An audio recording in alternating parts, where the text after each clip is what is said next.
ॐ विश्वानि देव सवितर्दुरितानि पराशुव यद्भद्रं तन्न आशुव। ॐ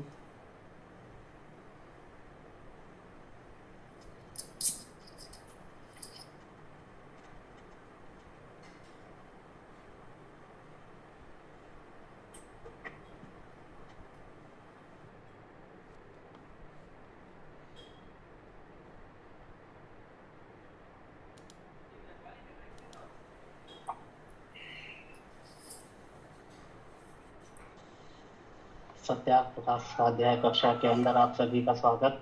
सभी को नमस्ते जी।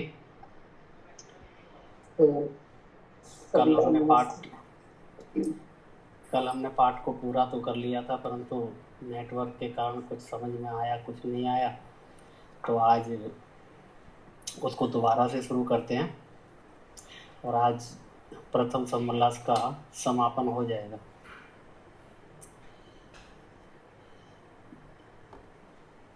जो हमने परसों कक्षा की थी उसमें अंत में हमने किया था कि परमपिता परमात्मा का नाम क्या है? धर्मराज। और अब आगे ऋषि व्याख्या करते हैं यम की, अर्थात परमात्मा का नाम यम है। और ये यम, धर्मराज, ये सब जो हमने सुने हैं, समझे हैं, जैसा समाज में प्रचलित है, ये अलग अलग सत्ताएं हैं, अलग अलग व्यक्ति हैं। अर्थात धर्मराज एक अलग व्यक्ति है, यम एक अलग है और यमदूत अलग है। और यहाँ ऋषि लिखते हैं यमराज, धर्मराज कौन है? परमपिता परमात्मा का ही नाम है। और उसी तरह यम की परिभाषा करते हैं कि ईश्वर का एक नाम यम भी है। और उसका कारण लिखते हैं कि किस गुण के कारण परमात्मा का नाम यम है। लिखते हैं यमु, ऊपर में इस धातु से यम शब्द सिद्ध होता है। यह सर्वान प्राणिनो निश्चेति स यमा, जो सब प्राणियों के कर्म फल देने की व्यवस्था करता है और सब अन्यायों से पृथक है, इसलिए परमात्मा का नाम यम है। अर्थात परमात्मा का कौन सा गुण है ये? कि मनुष्य के किए गए कर्मों की व्यवस्था करता है, अर्थात उनका न्याय करता है।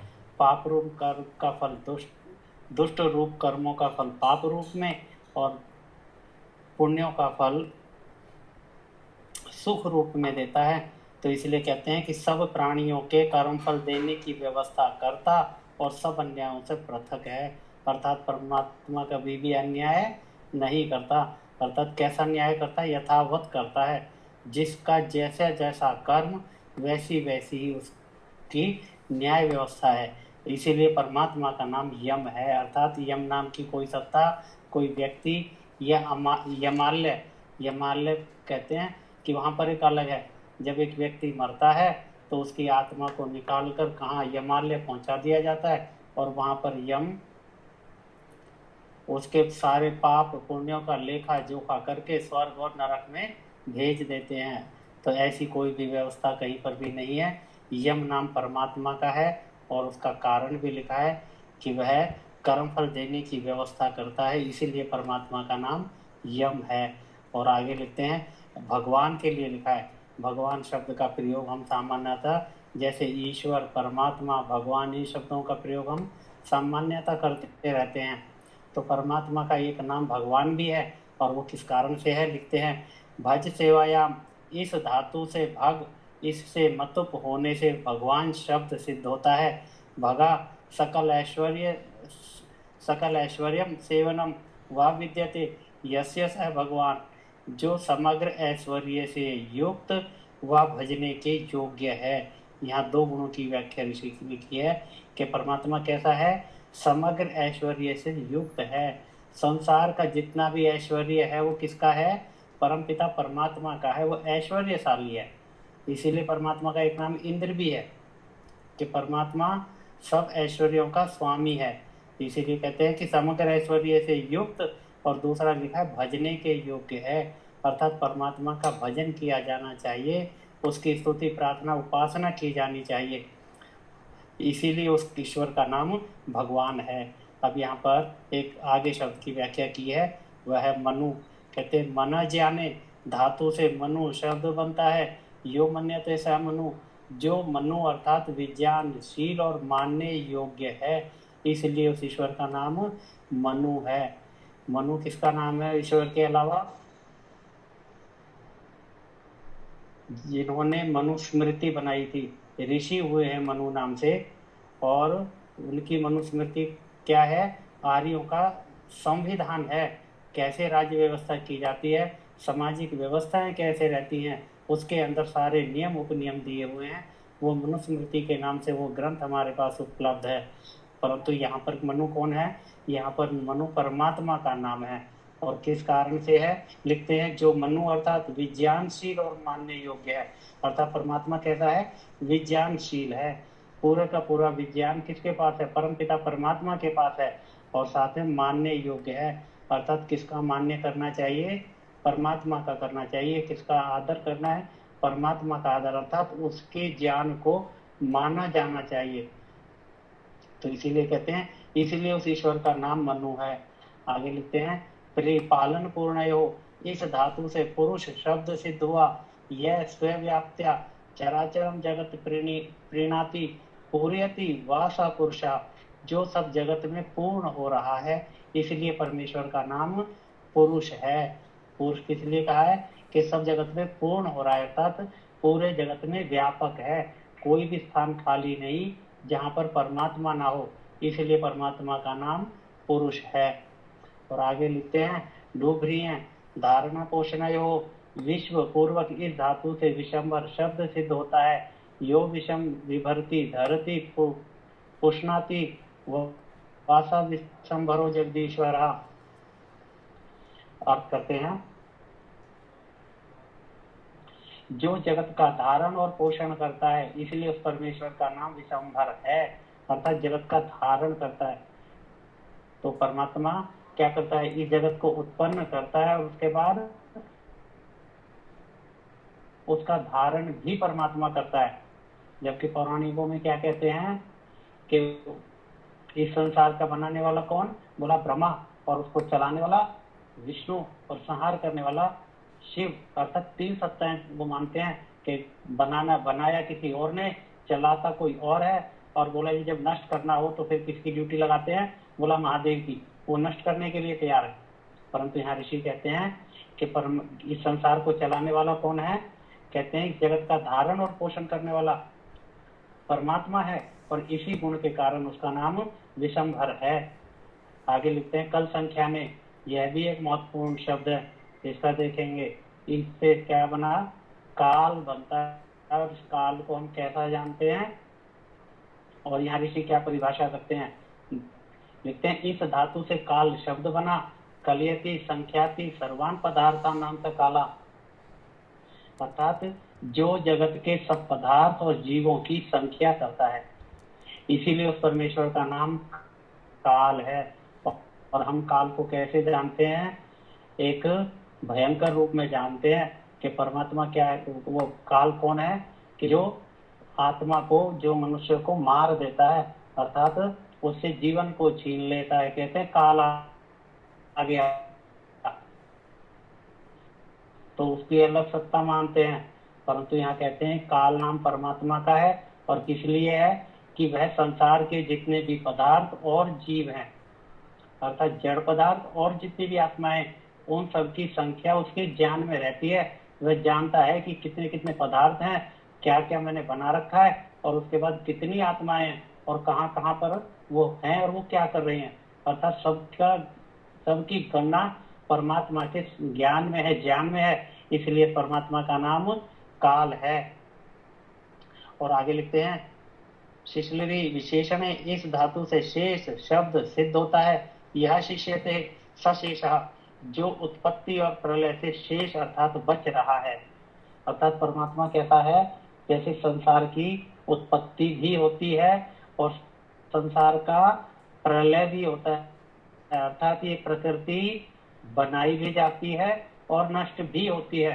परंतु परमात्मा कैसा है कि जब इसकी उत्पत्ति करते हैं तब भी परमात्मा शेष है, अर्थात उत्पत्ति से पहले भी था, उत्पत्ति के बाद भी परमात्मा रहता है। और जब ये संसार नष्ट हो जाता है, प्रलय हो जाती है, तब भी परमात्मा क्या है?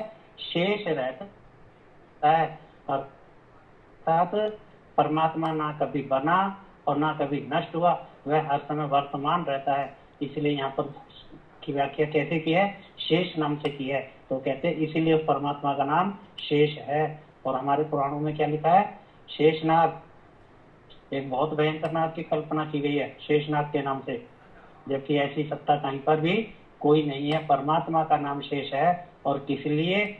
केवल उत्पन्न होने और प्रलय होने के बाद भी शेष बचता है, अर्थात परमात्मा की सत्ता बनी रहती है, इसीलिए परमात्मा का नाम शेष है।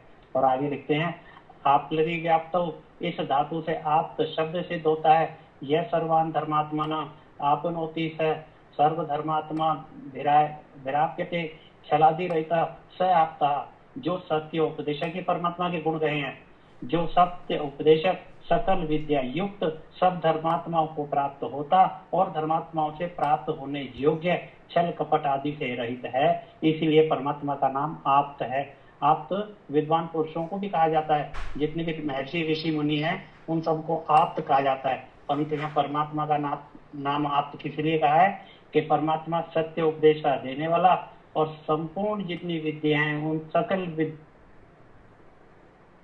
युक्त है।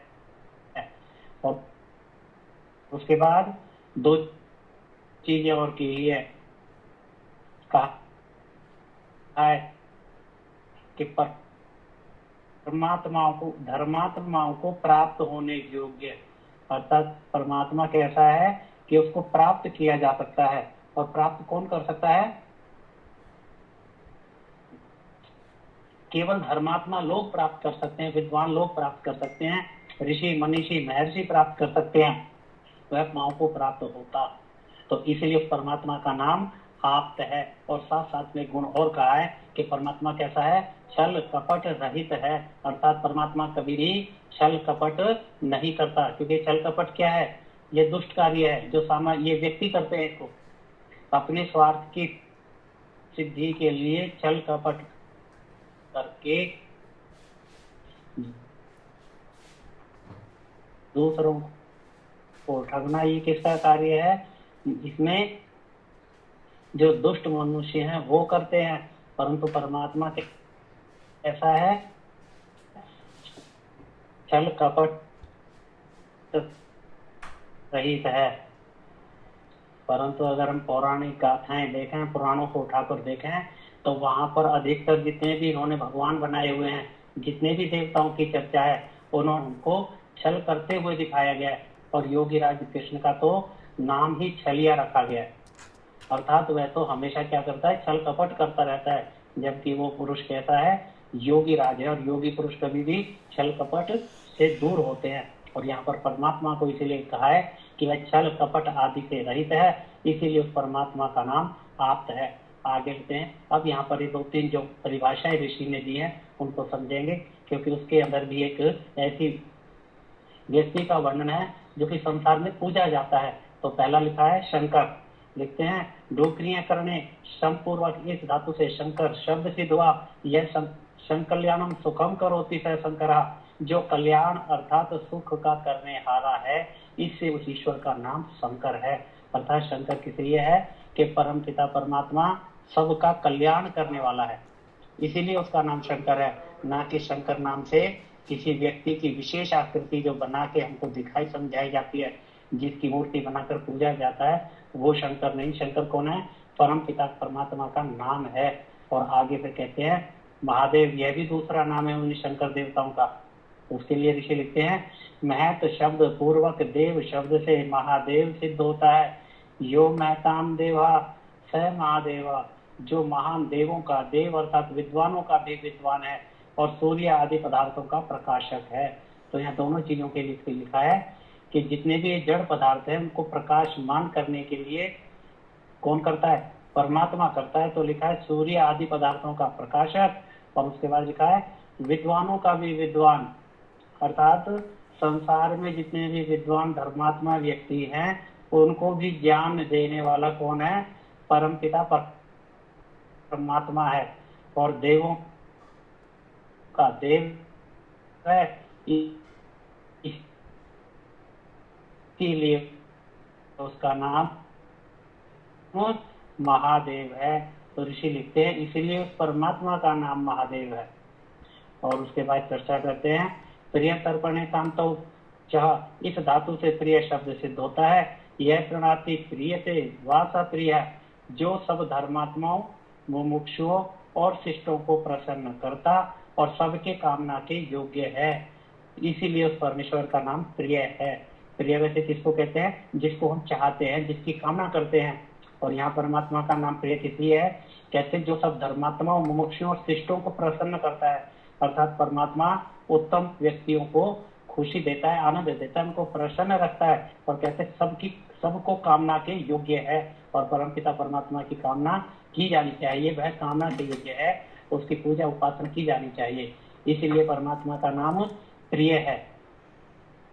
आगे लिखते हैं, भूसत्तायाम स्वयं पूर्वक इस धातु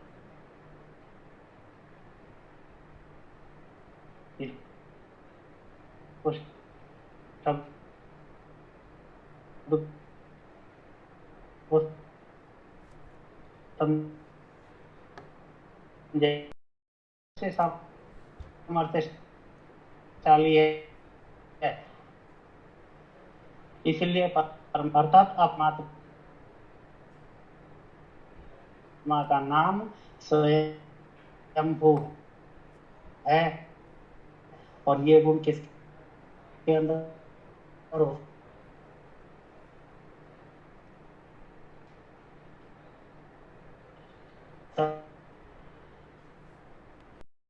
महादेव शब्द की व्याख्या, ठीक है जी। आगे ऋषि ने महादेव शब्द की व्याख्या की है। लिखते हैं, महत्व शब्द पूर्वक देव शब्द से महादेव सिंहों का प्रकाशक है, इसलिए उस परमात्मा का नाम महादेव है। तो यहाँ पर महादेव, वैसे महादेव किसको कहा जाता है? बोला जो शिव शंकर के नाम से जो प्रसिद्ध हैं उन्हीं को महादेव कहा जाता है। और यहाँ पर ऋषि लिखते हैं जो देवों का देव और विद्वानों का भी विद्वान, अर्थात विद्वानों का विद्वान कि जितने भी विद्वान लोग हैं उनको ज्ञान कहाँ से प्राप्त होता है? बोला जी परमात्मा उनको ज्ञान देता है, इसलिए वो विद्वानों से भी विद्वान है। और जितना भी विज्ञान है वो सारे का सारा कहाँ पर है? परमात्मा के पास है, परमात्मा के ज्ञान में है। इसीलिए लिखा है विद्वानों का भी विद्वान और सूर्य आदि पदार्थों का प्रकाशक है। तो जितने भी नक्षत्र आदि हैं जो प्रकाशवान हैं वो सारे के सारे किससे प्रकाशित होते हैं? परमपिता परमात्मा से प्रकाशित हैं। इसीलिए परमात्मा का नाम महादेव है। और आगे यहाँ पर एक शब्द की व्याख्या की है जो है प्रिय। तो प्रिय के लिए कहते हैं, प्रिय तर्पणे कांतौ च, इस धातु से प्रिय शब्द सिद्ध होता है। यह प्रणाति प्रियते वासा प्रिया, जो सब धर्मात्माओं, मुमुक्षुओं और शिष्टों को प्रसन्न करता और सबके कामना के योग्य है, इसलिए उस ईश्वर का नाम प्रिय है। तो यहाँ पर ऋषि ने क्या लिखा है कि वह सब धर्मात्मा और जो विद्वान लोग हैं और जितने भी शिष्ट अर्थात उत्तम प्रकार के जो व्यक्ति हैं उनको प्रसन्न रखता, अतः परमपिता परमात्मा उनको सुख देता है, आनंद देता है। इसलिए परमात्मा का नाम प्रिय है। और एक और शब्द लिखा है, कामना के योग्य है, अर्थात परमात्मा कैसा है? उसकी कामना की जानी चाहिए, उसको प्राप्त करने की इच्छा की जानी चाहिए। तो मनुष्य जीवन का उद्देश्य क्या है? कि हम परमपिता परमात्मा को पा जाएं, उसका साक्षात्कार करें, ताकि हमें मोक्ष की प्राप्ति हो सके। तो इसीलिए लिखते हैं कि और सबको कामना के योग्य है, इसीलिए उस ईश्वर का नाम प्रिय है। आगे यहाँ पर स्वयंभू शब्द की व्याख्या ऋषि करते हैं। भूसत्तायाम स्वयं पूर्वक इस धातु से स्वयंभू शब्द सिद्ध होता है। या स्वयं भवती से स्वयंभूश्वरा, जो आप से आप ही है। ये बहुत बड़ा महत्वपूर्ण सिद्धांत है, किसी से कभी उत्पन्न नहीं हुआ, इससे उस परमात्मा का नाम स्वयंभू है। अर्थात परमात्मा की सत्ता कैसी है? जो अपने आप से है, अर्थात ना तो उसको कोई पैदा करने वाला है, ना कभी वो पैदा हुआ। और वो उसकी सत्ता कैसी है? अपने आप से आप है, अर्थात वो हमेशा से है, इसीलिए वो अपने आप से आप है। और उसका जितना भी सामर्थ्य है वो उसका अपना अपना है, अर्थात किसी का दिया हुआ नहीं है। तो इसलिए कहते हैं जो आप से आप ही है, किसी से कभी उत्पन्न नहीं हुआ, इसलिए उस परमात्मा का नाम स्वयंभू है। और एक और शब्द है कवि, कवि की ऋषि व्याख्या करते हैं, वह भी परमात्मा का एक नाम है। जबकि कवि शब्द से हम किसको लेते हैं कि संसार के अंदर जितने भी ये कविताएं आदि करते हैं, इन लोगों को हम कवि कहते हैं, परंतु कवि परमात्मा का भी नाम है। और उसके लिए लिखते हैं कुशब्दे, इस धातु से कवि शब्द सिद्ध होता है। यह कौतव शब्द यति सर्व विद्या सह कवि ईश्वरा, जो वेद द्वारा सब विद्याओं का उपदेष्टा और वेता है। अर्थात जितनी भी विद्याएं, सकल विज्ञान, सबका उपदेष्टा कौन है? परमात्मा है। और उपदेश कैसे करता है? वेद के द्वारा करता है। सृष्टि के आरंभ में 4 वेदों का देकर परमात्मा सारा ज्ञान विज्ञान हमें देता है।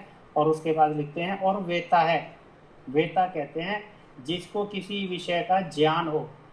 हम अपने संसार के अंदर जितने भी मनीषी आदि या जो विशेष क्षेत्र के अंदर वैज्ञानिक आदि होते हैं, उनको भी वेता बोलते हैं, परंतु परमात्मा को पूर्ण ज्ञान होने के कारण कहते हैं। और परमात्मा वेता है, इसीलिए उस परमेश्वर का नाम कवि है। और उसके बाद एक नाम की चर्चा और ऋषि करते हैं, वो है शिव। इसको भी हम सब जानते हैं। ऋषि ने पहले शंकर की व्याख्या की, उसके बाद महादेव की और अब शिव की व्याख्या कर रहे हैं। और इन तीनों नामों को हम कैसे जानते हैं? एक ही व्यक्ति का जानते हैं कि जो कैलाश पर्वत पर रहता है और सांप जिसके गले में लिपटे रहते हैं। परंतु ऋषि कहते हैं कि वह परमपिता परमात्मा का नाम है और गौणिक नाम है। तो लिखते हैं शिव कल्याणे, इस धातु से शिव शब्द सिद्ध होता है। बहुल में तन्नी दर्शनम, इससे शिव धातु माना जाता है जो कल्याण स्वरूप और कल्याण का करने हारा है, इसलिए उस परमेश्वर का नाम शिव है। अर्थात शिव होना किस लिए है कि वह परमात्मा कैसा है? कल्याण कारक है, हम सबका कल्याण करता है, हम सबका भला चाहता है, इसलिए परमात्मा को शिव भी कहते हैं। और यहाँ पर ऋषि ने जो परमपिता परमात्मा के नामों की व्याख्या की है, वह श्रृंखला यहाँ पर पूरी होती है। और उसके बाद ऋषि लिखते हैं, ये बड़े समझने की बात है। ऋषि कहते हैं ये 100 नाम परमेश्वर के लिखे हैं। अर्थात अभी तक जितने नाम लिखे हैं तो उनकी संख्या ऋषि ने 100 बताई है कि ये 100 नाम परमेश्वर के लिखे हैं, परंतु इससे भिन्न परमात्मा के असंख्य नाम हैं। अर्थात परमात्मा के नाम केवल ये ना माने कि ये केवल 100 हैं, कहते हैं असंख्य नाम हैं।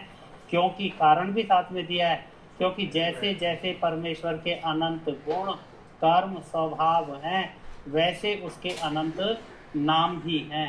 अर्थात परमात्मा के जितने गुण कर्म स्वभाव उतने ही नाम हैं। और उसके बाद लिखते हैं उनमें से प्रत्येक गुण कर्म और स्वभाव का एक एक नाम है। और फिर लिखते हैं इसमें ये मेरे लिखे नाम समुद्र के सामने बिंदुवत हैं। उदाहरण देते हैं, जैसे समुद्र में से एक बिंदु यदि एक जल का बूंद निकाल लें, ऐसे समझो ये 100 नाम, बाकी तो असंख्य नाम है, पूरे का पूरा समुद्र है। अर्थात परमपिता परमात्मा के असंख्य गुण और असंख्य ही नाम है। तो फिर लिखते हैं क्योंकि वेदादि शास्त्रों में परमात्मा के असंख्य गुण कर्म स्वभाव व्याख्यात किए हैं, उनके पढ़ने पढ़ाने से बोध हो सकता है। अर्थात यदि कोई व्यक्ति परमात्मा के और गुणों को जानना चाहे तो उसके लिए क्या करना पड़ेगा? उसे वेद आदि शास्त्रों को पढ़ना पढ़ाना पड़ेगा, तभी परमात्मा के अन्य और नामों को जान पाएगा। ये नाम यहाँ पर कौन से लिखे हैं? ये लिखे हैं जो मुख्य मुख्य नाम हैं जो ऋषि ने यहाँ पर चर्चा की है, परंतु बाकी के लिए वेदादि शास्त्रों का अध्ययन करना आवश्यक है और वहीं पर ही हम पूर्ण रूप से परमात्मा को जान पाएंगे।